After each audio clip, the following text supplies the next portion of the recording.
Hello friends, welcome to the new episode of my channel. আমি অরিত্র। এখন এই ভিডিওর মধ্যে আমরা কিছু লেটেস্ট আপডেটস নিয়ে কথা বলবো এবং তার সাথে সিতারে জামিন পারে ডে ওয়ান আর্লি এস্টিমেট নিয়েও কথা বলবো। ছবিটা কালকে রিলিজ করেছে, তো ডে ওয়ান বক্স অফিস যে কালেকশন সেটা তো এক্সাক্ট ফিগারটা এখন আমরা জানতে পারিনি, সেটা ট্রেড জানাবে আর একটু পরে। বাট এখন অব্দি আর্লি এস্টিমেট যেটা উঠে এসেছে সেটা আপনার সাথে শেয়ার করবো। তো আর্লি এস্টিমেট সিতারে জামিন পারের ক্ষেত্রে যেটা উঠে আসছে সেটা হচ্ছে 11.5 কোটি থেকে 12 কোটি টাকার মধ্যে। ইয়েস, প্রথমে অ্যাডভান্স বুকিং যা ছিল সেটা অনুযায়ী আর কি, বাট সেটা খুবই পুয়ার ছিল এবং সেই অনুযায়ী লোকে ভাবছিল যে সিঙ্গেল ডিজিট ওপেনিং নেবে, ডাবল ডিজিট হবে না। বাট সেই তুলনায় আর কি যত সন্ধে বেড়েছে, দিন যত এগিয়েছে তত অকুপেন্সিও বেড়েছে এবং সেই অনুযায়ী আর কি ডাবল ডিজিট ফিগার টাচ করছে। এবং লাল সিং চাড্ডার ক্ষেত্রেও কিন্তু এই 12 কোটি টাকার মতোই অ্যারাউন্ড ছিল আর কি কালেকশনটা ডে ওয়ানে, তো সেটারই অ্যারাউন্ড হয়েছে। এবার সেটা খুব ভালো নয়। আমির খান এই ড্রামা কমেডি এই জনারের ছবি প্রি কোভিড এরাতে হিউজ ওপেনিং আর কি নিত, তো সেই তুলনায় আর কি ডেফিনেটলি এখন কম হচ্ছে। বাট এখন ট্রেন্ডটাও এটা নয়। এবার দেখা যাক। লাল সিং চাড্ডার ক্ষেত্রে যেটা হয়েছিল যে ওয়ার্ড অফ মাউথ খুব খারাপ ছিল, রিভিউজও খুব খারাপ ছিল, তো সেই সবকিছু মিলিয়ে ছবিটা গ্রো করেনি। বাট সিতারে জামিন পারের কিন্তু ওয়ার্ড অফ মাউথ বেশ ভালো এবং যে ক্রিটিক্স যে রিভিউজ রয়েছে সেটাও কিন্তু ডিসেন্ট রিভিউজই পেয়েছে ছবিটা। তো সেই তুলনায় আর কি ট্রেডে অনুমান করছে যে শনিবার রবিবার কিন্তু ছবিটা গ্রো করতে পারে। এবং ছবিটা যেহেতু ওরকম কোনো ওটিটিতে চলে আসবে না, সেই যে একটা ব্যাপার সেটা নিয়ে একটা মার্কেটিং তো হয়েছে যে এটা খালি হলেই আসবে, তো তাই জন্য হয়তো দর্শক যেতে পারে। তো দেখা যাক আর কি এই ফার্স্ট উইকেন্ডে কালেকশনটা কোথায় গিয়ে দাঁড়ায়। আমি তো আশা করছি 35-36 কোটি টাকা, যদি 12 কোটি মানে দেখুন শুক্রবার থেকে শনিবার বেশি কালেকশন হয়, শনিবার থেকে রবিবার বেশি কালেকশন হয়। এবার সেটা যদি নাও হয়, যদি এই কালেকশনটাকে আমি স্টেডি ধরে চলি তাহলে 36 কোটি টাকা ফার্স্ট উইকেন্ডে হচ্ছে, যেটা কিন্তু এই ধরনের ছবির জন্য বেশ ভালো। এবং ছবির বাজেটও হিউজ, তো মানে ম্যাগননিমাস বাজেটের ছবি নয়। তো দেখা যাক, আমি এখানে এক্সপেরিমেন্ট করেছি, আশা করবো সে একটা পজিটিভ রেজাল্ট পাবে, ছবিটা সফল হোক আমিও চাই। তাহলে আর কি কমেডি ড্রামা এই যে জনরাটা রয়েছে, যেটা বলিউডে কাইন্ড অফ লোকে ভাবছে স্পেকটাকেল ছবি হলেই খালি লোকে হলে যাবে, সেটা যদি এই মিথটা ব্রেক করতে পারে সেটা খুবই ভালো হবে। এর পরবর্তী যদি আপডেটস গুলো নিয়ে কথা বলি, সব থেকে প্রথম আপডেট হচ্ছে শয়তান 2 কে কেন্দ্র করে। তো অজয় দেবগন শয়তান 2 একটা স্ক্রিপ্ট তৈরি করেছে, যেটা একদম অরিজিনাল একটা স্ক্রিপ্ট। বাট তারা এক্ষুনি শুটিং করছে না, তাদের শুটিং হচ্ছে নেক্সট ইয়ার বা এই ইয়ারের শেষ থেকে। তো তারা ওয়েট করছে ওয়াশের যে পার্ট 2টা রিলিজ করছে, ওয়াশ লেভেল 2 বলে, সেটা আগে রিলিজ করবে অগস্ট মাসে। তো তারা দেখে নেবে যে ওয়াশ 2 এর রেসপন্স কিরকম, সেটা ওয়াশ স্ট্যান্ডার্ডের হলো কিনা। তো তার পরবর্তীতে তারা ডিসিশন নেবে যে তারা ওই অরিজিনাল স্ক্রিপ্টটার উপর শয়তান 2 করবে নাকি ওয়াশের এই মানে পার্ট 2 এর রিমেক রাইটস কিনে সেটার উপর করবে, সেটা তখন ডিসিশন নেবে। তো অজয় দেবগন কিন্তু খুব ক্যালকুলেটিভ ওয়েতে আর কি জিনিসপত্রগুলো করে, একটা অরিজিনাল স্ক্রিপ্টও রেডি করেছে, আবার তার সাথে ওয়াশ 2 এর রিমেকও করতে পারে, সেরকম একটা পরিকল্পনাও কিন্তু মাথায় মাথায় করে রেখেছে। দেখা যাক আর কি সেটা আলটিমেটলি কি হয়। বাট অজয় দেবগনের এই স্ট্র্যাটেজির উপর একটা ধাক্কাও খেতে চলেছে, বিকজ দৃশ্যম 3 মেকার্সরা প্ল্যান করেছিল যে আপনাদেরকে আপডেট দিয়েছিলাম যে এই বছর শুটিং হবে দৃশ্যম 3, মানে মালায়ালাম ভার্সনটা, মোহনলালের ভার্সনটা। তো সেটা এই বছর শুটিং হবে এবং পরের বছর আর কি মার্চ মাসে রিলিজ করার কথা ছিল ছবিটা। এখন শোনা যাচ্ছে যে মেকার্সরা অক্টোবরে স্টার্ট করবে শুটিং এবং 45 দিনের মধ্যে, কারণ দৃশ্যমের তো সেরকম প্রোডাকশন ভ্যালু তো বিশাল হিউজ কিছু তো নেই, বাড়ি ঘরের মধ্যেই আর কি ছবিটা হচ্ছে। ওটা কন্টেন্ট হচ্ছে মেন রাইটিং এর উপর, পারফরমেন্সের উপর।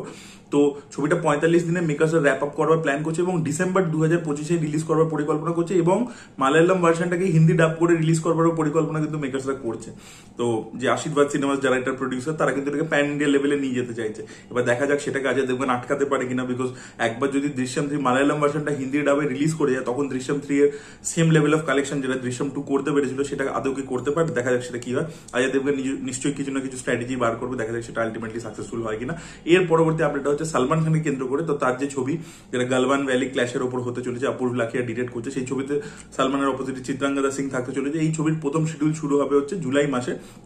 25 দিনে একটা শিডিউল হবে লাদাখে আউটডোর পোর্শন রিয়েল লোকেশনে শুট হবে এবং তার পরবর্তীতে মুম্বাইতে সেট তৈরি করে ইনডোরের মধ্যেই পুরো জিনিসটা শুট করা হবে। এবং যদি সবকিছু ঠিকঠাক থাকে নভেম্বরের মধ্যে কিন্তু এই ছবির শুটিং পুরোপুরি র্যাপ আপ হয়ে যাবে এবং পরের বছর হয়তো ইন্ডিপেন্ডেন্স ডে বা কোনো একটা সময়, বা দেখা যায় কোন সময় সালমান ছবিটা নিয়ে আসে, বা ঈদও হতে পারে, সেই সময় হয়তো এই ছবিটা রিলিজ করবে। তো দেখা যাক ছবিটা কিরকম হয়।